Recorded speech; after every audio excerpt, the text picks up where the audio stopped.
আসসালামু আলাইকুম। আমি বর্তমানে আছি জার্মানির ফ্রাঙ্কফুর্টে একটি শপিং মলে। আপনাদের একটা জিনিস দেখাতে চাই। আমি এখানে কিছু কেনাকাটা করার জন্য আসলাম। এসে অবাক হলাম আর কি। প্রাইমার্কে বাংলাদেশি প্রোডাক্ট দেখি, সবই দেখি বাংলাদেশি। এখানে দেখতে পাচ্ছেন এই শার্টটা হচ্ছে বাংলাদেশি, হ্যাঁ, মেড ইন বাংলাদেশ। তারপর টি শার্টটা হচ্ছে মেড ইন বাংলাদেশ।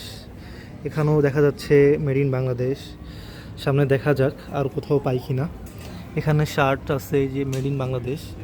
এখানে প্রত্যেকটা জিনিসই বাংলাদেশের তৈরি পোশাক শিল্প থেকে হচ্ছে রপ্তানি করা। এখানে প্রত্যেকটা দেখতে পাচ্ছেন মেড ইন বাংলাদেশ।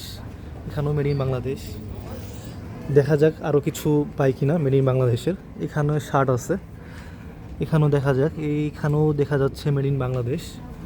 তো এগুলো সবগুলোই হচ্ছে বাংলাদেশের তৈরি। তো আমার কাছে দেখে জিনিসটা মানে খুব ভালো লাগতেছে যে বিদেশের মাটিতে বাংলাদেশি তৈরি পোশাক শিল্প। হ্যাঁ, এখানে এই টি শার্টটাও দেখা যাচ্ছে মেড ইন বাংলাদেশ। এখানে কিছু প্যান্ট আছে, শর্ট প্যান্ট, দেখা যাক কী হয়। এখানেও দেখি মেড ইন বাংলাদেশ লেখা। আর একটু সামনে যাওয়া যাক, এখানে দেখা যাক কী হয়। এখানেও একটা, এইখানেও মেড ইন বাংলাদেশ। তো মোস্ট অফ দ্য মানে পোশাকই হচ্ছে এই বাংলাদেশের তৈরি। তো জার্মানি ফ্রাঙ্কফুর্টে মানে শপিং মলের হচ্ছে এটা দেখে, যেখানেও আছে দেখে হচ্ছে ভালো লাগতেছে। এখানেও আছে made in Bangladesh T shirt. আর কিছু দেখা যাক। Made in Bangladesh, Bangladesh. আপনাদের আরেকটা জিনিস দেখাই। আমি এখন যে জ্যাকেটটা ট্রায়াল দিচ্ছি সেটাও হচ্ছে বাংলাদেশে তৈরি করা। বিশ্বাস না হলে চলুন দেখা যাক।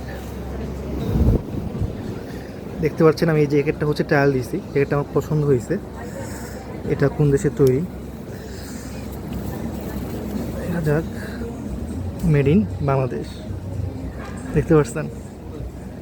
মোট কথা হচ্ছে আমি এখন মানে বাংলাদেশ থেকে অনেক দূরে পড়াশোনা করতে আসছি জার্মানিতে। তো এখানে হচ্ছে এসে এই কি শপিং করতে এসে মূলত সব সব কাপড় চোপড়ই দেখি যে হচ্ছে বাংলাদেশের তৈরি আর কি।